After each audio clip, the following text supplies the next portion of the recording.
Hello friends, summit Pratyush में आपका स्वागत है।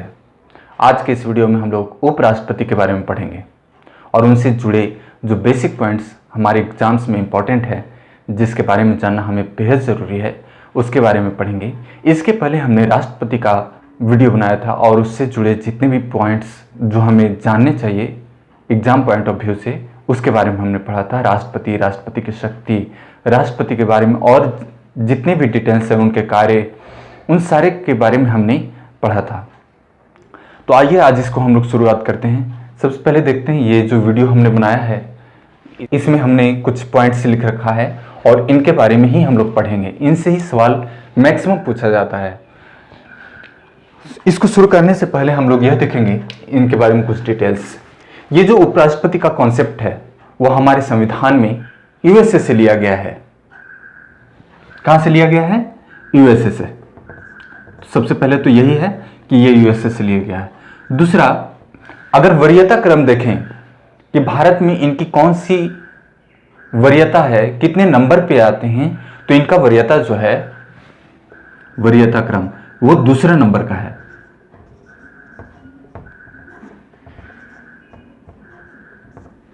पहले में राष्ट्रपति आते हैं,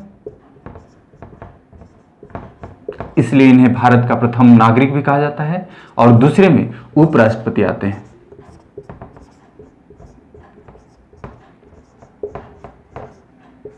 तो ये इनकी वरीयता हो गई।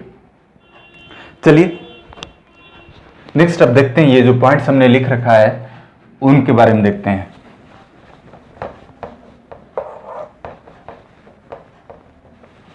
सबसे पहला प्रमुख अनुच्छेद, कि इनसे रिलेटेड कौन कौन से प्रमुख अनुच्छेद हैं जो एग्जाम्स में पूछे जाते हैं। सबसे पहला है अनुच्छेद 63। इसमें उपराष्ट्रपति का एक पद होगा, उसके बारे में चर्चा किया गया है। नेक्स्ट है 64 में कहा गया है कि उपराष्ट्रपति राज्यसभा के सभापति होंगे। राज्यसभा के सभापति के रूप में काम करेंगे। इन्हें ex officio chairman of Rajya Sabha कहा जाता है। यानी कि ये जो चेयरमैन का पोस्ट है, राज्यसभा के चेयरमैन का पोस्ट, वो वही आदमी सुशोभित करेंगे जो उपराष्ट्रपति हैं, इसलिए इन्हें कहा जाता है ex officio chairman of Rajya Sabha. तीसरा पॉइंट देखेंगे। तीसरा जो अनुच्छेद है, अनुच्छेद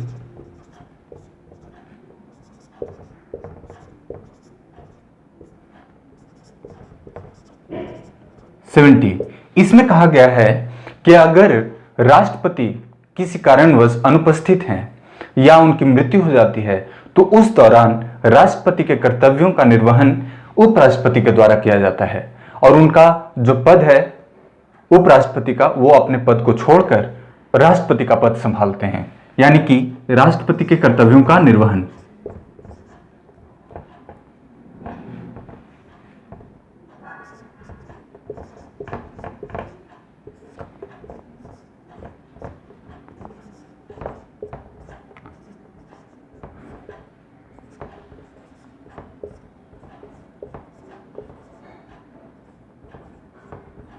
और इस दौरान इनके द्वारा लिया गया निर्णय मान्य होगा। ऐसा नहीं कि ये उपराष्ट्रपति से राष्ट्रपति बने हैं तो इनका जो निर्णय होगा वो कुछ दिन तक वैलिड होगा या फिर ये वैलिड नहीं होगा ज़्यादा दिन तक।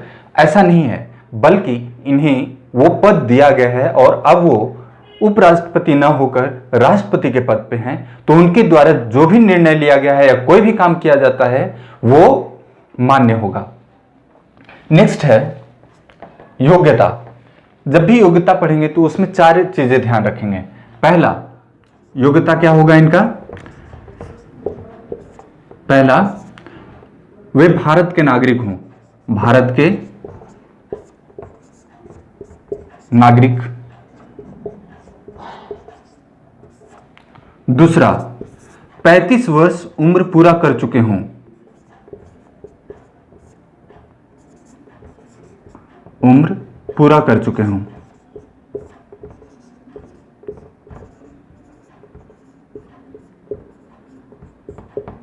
तीसरा, 35 वर्ष से अगर कुछ दिन भी कम है तो वो अपनी उम्मीदवारी नहीं जता सकते हैं उपराष्ट्रपति के लिए, इसलिए 35 वर्ष पूरा होना जरूरी है। तीसरा है,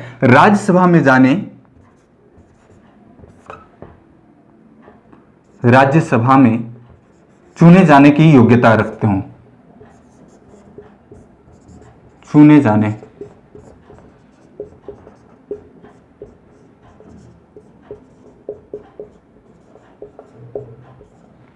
चौथा है, किसी लाभ के पद पे ना हो, यानी कोई सरकारी नौकरी में ना हो।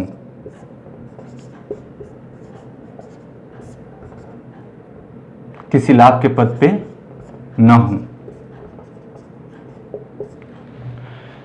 जब हम लोग राष्ट्रपति चैप्टर पढ़ रहे थे तो उसमें जो योग्यता थी उनकी, उसमें यह भी था कि वे भारत के नागरिक हों, 35 वर्ष उम्र पूरा कर चुके हों, और तीसरा जो था वो लोकसभा में चुने जाने की योग्यता रखते हों। लेकिन उपराष्ट्रपति में ऐसा नहीं है। उपराष्ट्रपति में है कि राज्यसभा में चुने जाने की योग्यता रखते हों। तो ये डिफरेंस है। और चौथा उसमें भी था, किसी लाभ के पद पे ना हो, यानी कि किसी सरकारी नौकरी में ना हो। तो आप सोच रहे होंगे कि ऐसा तो ये कंडीशन जो है वो भारत के आधे से अधिक आबादी जो है वो इस कंडीशन को फुलफिल करते हैं, लेकिन ऐसा नहीं है। इसके साथ एक स्पेशल कंडीशन और जुड़ा हुआ है। इसके साथ साथ 20 प्रस्तावक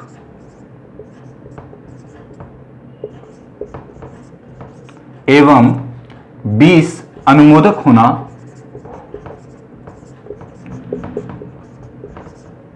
जरूरी है, कि जब वो नॉमिनेशन करने जाएं उस दौरान उनके साथ 20 प्रस्तावक और 20 अनुमोदक होने चाहिए, जो कि निर्वाचन मंडल के सदस्य हों। आगे पढ़ेंगे निर्वाचन मंडल कौन कौन से हैं इनके। लेकिन अगर जब हम लोकसभा के बारे में पढ़ रहे थे उस दौरान हम यह देखे थे कि जब राष्ट्रपति नॉमिनेशन करने जा रहे हैं उस दौरान 50 प्रस्तावक और 50 अनुमोदक होना जरूरी है राष्ट्रपति के लिए।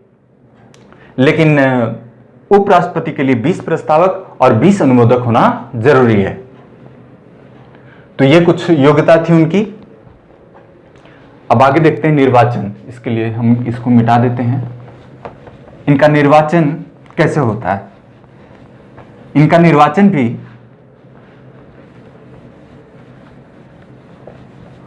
जिस प्रकार से राष्ट्रपति का निर्वाचन होता है, नेक्स्ट इनका निर्वाचन है। निर्वाचन इनका ठीक राष्ट्रपति के जैसा ही होता है। इनके निर्वाचन में अप्रत्यक्ष रूप से निर्वाचन किया जाता है, गुप्त मतदान किया जाता है और समानुपातिक मत पद्धति प्रणाली को अपनाया जाता है। इसके साथ साथ एकल संक्रमणीय मत पद्धति प्रणाली को अपनाया जाता है, अर्थात एक विधायक और एक सांसद का मत मूल्य अलग अलग रखे गए हैं, लेकिन इसमें विधायकों के मत का वर्णन नहीं किया गया है। तो इसमें कौन कौन से हैं? अप्रत्यक्ष रूप से मतदान होता है, अप्रत्यक्ष, गुप्त मतदान होता है, समानुपातिक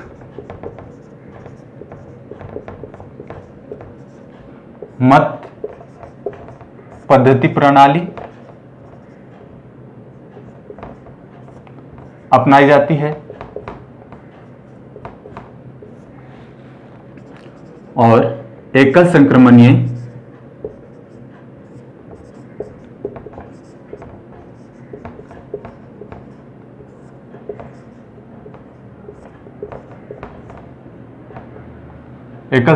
मत पद्धति अपनाई जाती है।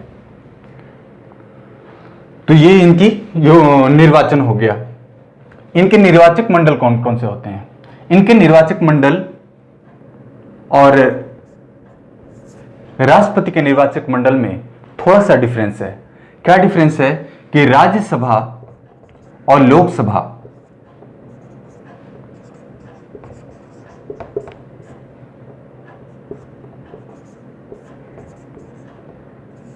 लोकसभा के जितने भी सदस्य, इन दोनों को मिला दें तो संसद बन जाता है, और इनके जितने भी सभी सदस्य, चाहे वो मनोनीत हों या निर्वाचित हों, सभी सदस्य इनका मतदान करते हैं।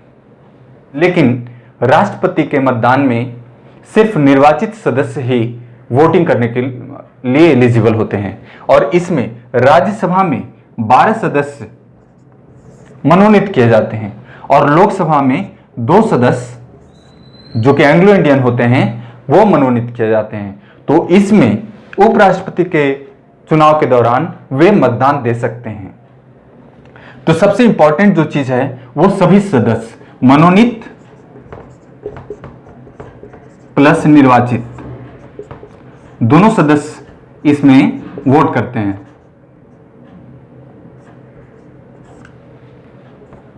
ये बेसिक डिफरेंस है। नेक्स्ट हम लोग देखेंगे, इसको मिटा देते हैं।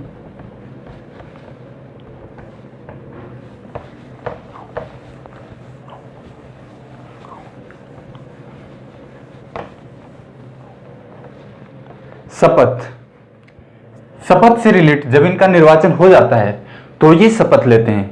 प्रश्न यह पूछा जाता है कि उपराष्ट्रपति किनके समक्ष शपथ लेते हैं या शपथ ग्रहण करते हैं। तो उपराष्ट्रपति राष्ट्रपति के समक्ष शपथ ग्रहण करते हैं और इनका कार्यकाल 5 वर्षों का होता है। शपथ किनके समक्ष? उपराष्ट्रपति के, राष्ट्रपति के समक्ष, राष्ट्रपति के समक्ष।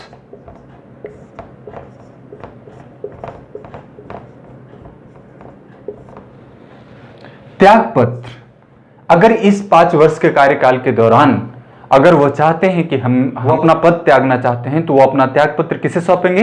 राष्ट्रपति को। त्यागपत्र राष्ट्रपति को सौंपते हैं और राष्ट्रपति अगर अपने कार्यकाल के दौरान त्यागपत्र देना चाहते हैं तो वो उपराष्ट्रपति को सौंपते हैं।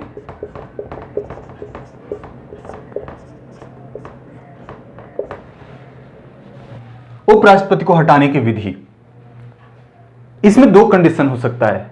एक तो वो स्वयं त्यागपत्र दे दें और अपने पद से इस्तीफा दे दें। दूसरा कि जब भी उपराष्ट्रपति को हटाने संबंधी बात होती है तो उसका प्रस्ताव हमेशा राज्यसभा में लाया जाता है, उसके बाद लोकसभा में भेजा जाता है और वहां लोकसभा में 2/3 बहुमत से अगर उसे पारित कर दिया जाता है तो उपराष्ट्रपति को हटाया जा सकता है। लेकिन राज्यसभा में प्रस्ताव लाने के 14 दिन पूर्व उन्हें यह सूचना दी जाती है, यानी उपराष्ट्रपति को यह सूचना दी जाती है कि आपके खिलाफ प्रस्ताव लाया जा रहा है और आपको हटाया जा सकता है। तो वे इस दौरान स्वतः भी त्यागपत्र दे सकते हैं। लेकिन अब तक भारत में ऐसा कभी भी नहीं हुआ है। तो क्या हटाने की विधि में पहला यह हो जाएगा कि स्वयं स्वयं त्यागपत्र दें। दूसरा, राज्यसभा में प्रस्ताव पारित होता है हमेशा पहले, और प्रस्ताव लाया जाता है और 2/3 बहुमत से लोकसभा में अगर पास हो जाए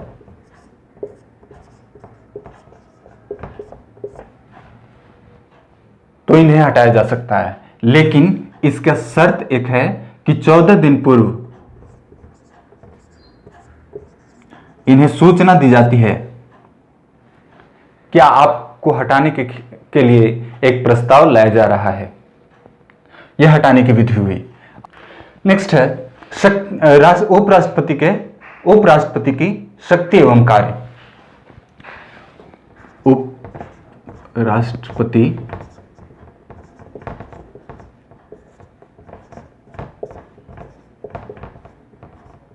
की शक्ति एवं कार्य, इनके मुख्यतः 2 कार्य हैं। पहला, ये राज्यसभा के सभापति के रूप में काम करते हैं।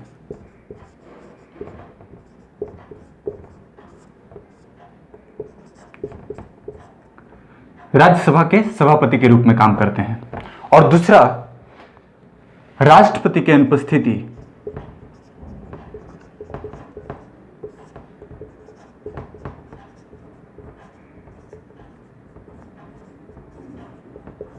ये राष्ट्रपति की अनुपस्थिति में राष्ट्रपति की भूमिका निभाते हैं।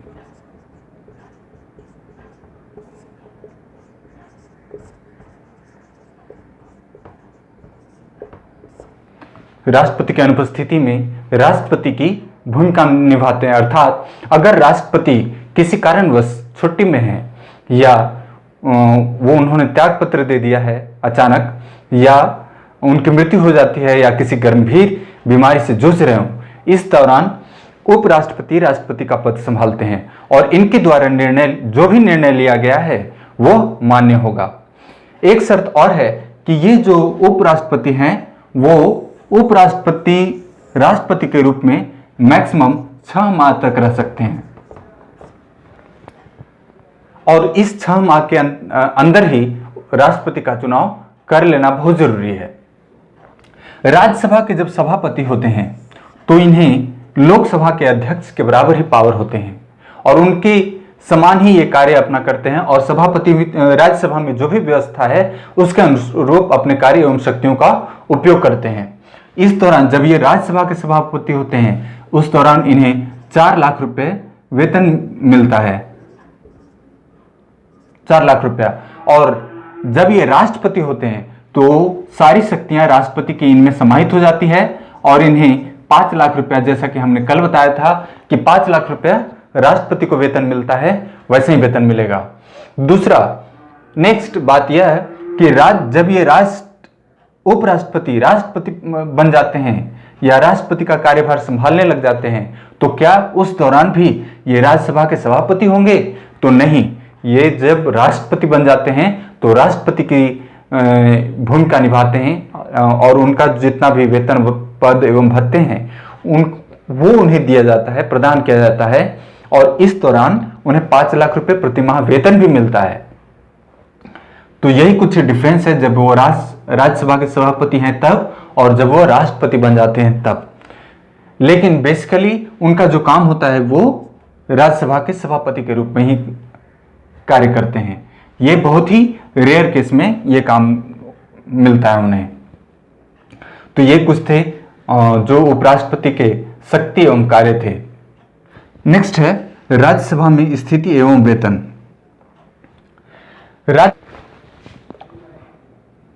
उपराष्ट्रपति सभापति के रूप में काम करते हैं।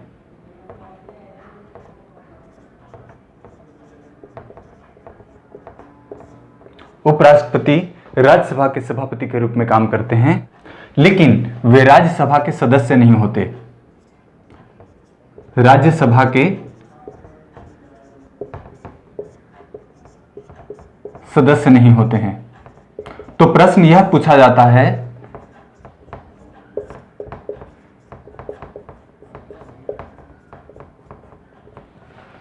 कि कौन से ऐसे सदन में, किस सदन में उस सदन के सभापति उसके सदस्य नहीं होते हैं लेकिन सभापति के रूप में काम करते हैं, तो वो राज्यसभा है।